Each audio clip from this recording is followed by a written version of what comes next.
Welcome to my channel. Another 7 myths, checks and other great PvZ madness awaits us today. If you don't mind, you can press like button right away and we will get started. The question is, what if the lady from the Z cop pushed the zombie at the moment of the icebox salad's activation? Now you could see that Salad didn't have time to react at all. But with a few time in trouble, I managed to do something. The situation is exactly the same, let's see. Salad tried to freeze the zombie, but his effect went to waste and the lady even tried to have time to taste the salad, but quickly realized that he disappeared. Basically, the answer is received, although I discovered something else while checking. It turns out that if you freeze the lady the moment she's about to cross to the next lane but hasn't yet, the Mangold stopped walking on her. As soon as she defrost, she ran down and Mangold continued to stand there. That's the way it is. A myth that I would be interested in checking out myself. So, after the Banshee's super strike, zombie cures the effect of poisoning from Chili Bob. Logic here is this. Bunny hit has the effect of reducing the zombie's attack. At the same time, the dead guy is colored yellow. After eating the bean, the dead man turns green. Hence the question, maybe one effect blocks the other? We are just trying for a Banshee's attack. Poison the zombie and hit him with the ears. The zombie turns green, the ear strike, gassed up, turned green again and died. That's it. Wanted to cure the zombie and ended up inflicting some kind of death with extreme cruelty. So that's the myth. Along the way, I decided to test a similar myth to see if Raptor could heal the poisoned poor guy. Unfortunately for the zombie, that didn't work either. Moving on. I really want to cure at least one dead guy. I can get Chili Bob's poisoning off with a push, but will Raptor be able to remove the effect of onion poisoning? We poisoned the test subject, who immediately gets a kick in the ass, and oh my god, we finally managed to kill the zombie. The effect of the onion has been removed, but we won't leave it like that, because the onion after the 5th level poisons the zombie to death. So will the Raptor cure this poison? The zombie is already covered in poison, the Raptor pushes him, but this time the poison was too strong and the zombie died, so there's no way to take the effect of the level 5 onion off. The next myth is this. Aki projectiles bounced off plants as well as zombies and caused damage to several characters at once. On the first nut we see that the projectile bounces up and then collapses on the shell. We put the second nut and the projectile doesn't jump to it. Although you have to give credit, shell not only strikes in a straight line, but also flies up after that and then strikes apparently a second plant. By the way, sometimes for some reason it doesn't bounce up and disappear after the initial collision. But the most importantly, it doesn't deal damage to the second and third characters, so it's a myth.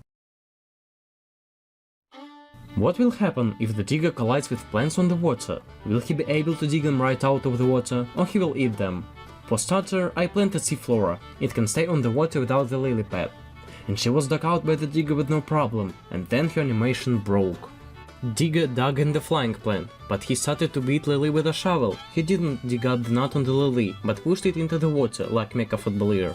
But the craziest thing happened to Vamparchini. I set him on a lily, but Vamparchini isn't tangible to zombies in the first 6 seconds. The digger just smashed the lily under the mushroom, and we got a flying Vamparchini. Isn't that madness? But when the bats flew away, the Vamparchini drowned. I honestly didn't expect there to be such wildness here, but it finds me when you don't expect it at all.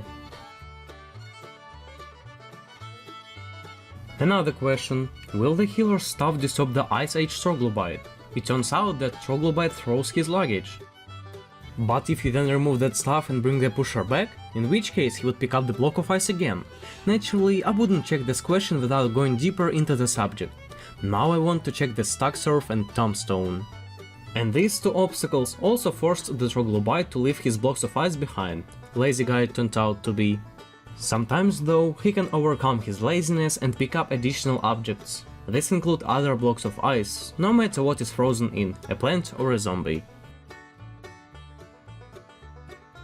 The last one is always the most interesting part in my opinion. The myth is that Medusa can turn hypnotized zomboids who approach from behind into stone.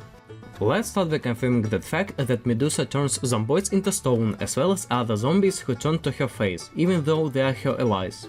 Now let's get closer to the myth. Here we have a hypnotized zomboid who is about to attack Medusa from behind, but contrary to the myth, he rips the mythological creature's head off with his first touch. Here I just can't explain why only one touch is enough, because Medusa has 750 HP. Maybe someone in the comments will answer me?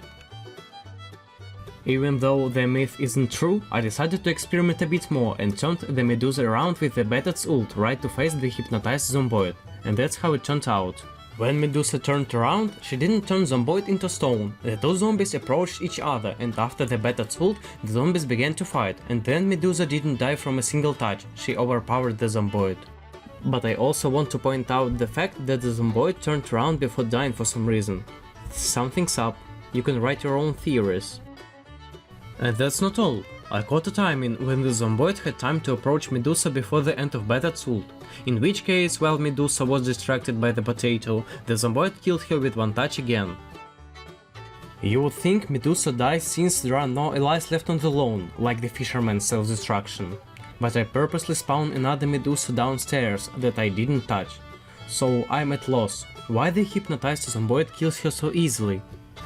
In general, there are a lot of questions today. Write your thoughts in comments, press likes, subscribe to the channel, and see you in the next PvZ madness!